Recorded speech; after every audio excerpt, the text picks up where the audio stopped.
You signed a lease, and when it was time to renew, the landlord sent you a new number, up 30%, maybe more. You did the math. That's hundreds of dollars a month you simply don't have.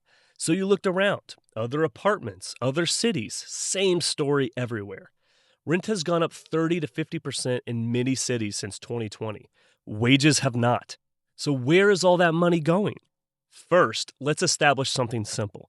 Rent goes up when there aren't enough homes. Too many people, not enough units, prices rise. That part isn't new. That's just supply and demand. The U.S. is short about 3 to 7 million homes, depending on who you ask. We haven't been building enough for decades at this point. Zoning laws in most cities make it illegal to build anything but single-family houses.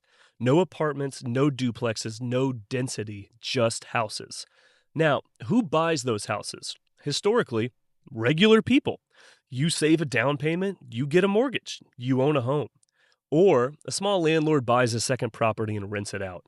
Mom and pop investors, a few units, people you might actually know. That was the system for most of the 20th century. Then, something changed.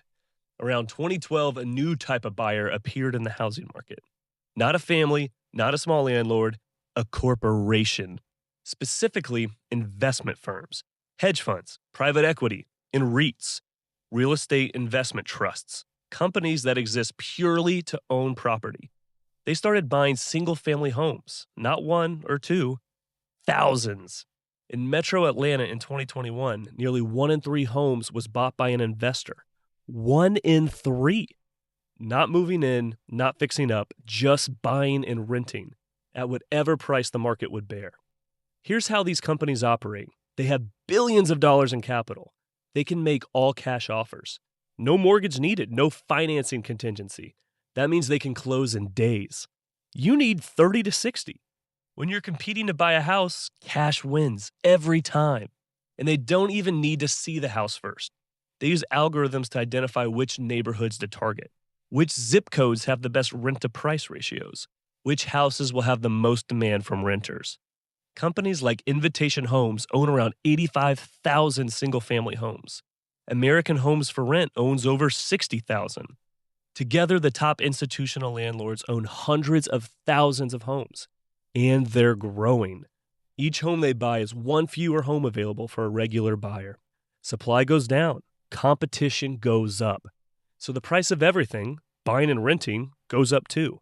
That's not a side effect. That is a business model. Scarcity is profit. So how does the math work for them? They buy a house for, say, $300,000. They rent it for $2,000 a month. That's $24,000 a year. After expenses, they might clear $12,000 to $15,000 a year in net income. That's a 5% annual return before appreciation. But here's the kicker. The value of the house keeps going up. So they make money twice. Income from rent and gains from appreciation. The bigger the portfolio, the better the returns. Scale is everything. They're not a landlord, they're a rent factory. It gets worse. Many large landlords use the same software to set their prices. A company called RealPage sells algorithmic rent pricing tools to landlords. The algorithm looks at vacancy rates across a city. If demand is high, it raises rent, even if you've been a great tenant for years. And when multiple big landlords all use the same algorithm, they all raise prices at the same time without ever talking to each other. The Department of Justice sued RealPage for antitrust violations, and by late 2025 reached a settlement. So here's what this all adds up to. You're trying to buy a starter home. You're competing against a company with billions of dollars and no mortgage. You lose the house, so you keep renting. But the company you lost the house to is also your landlord, and they're using an algorithm to set your rent as high as you'll go. This is not a conspiracy theory, it's a business strategy, a legal one. Now, is an institutional investment the only reason rent is high? No. Supply is the deeper problem. Not enough homes were built. Zoning laws make it extremely hard to add housing in most cities. The solution is building more, a lot more. Some cities are starting to do this. Minneapolis, Austin, Houston.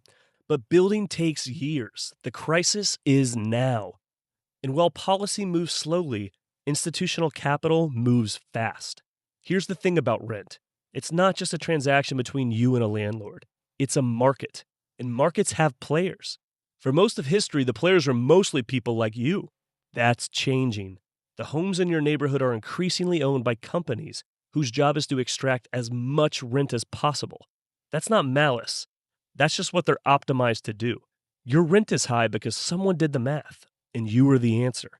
Drawing interest, how money and business actually work.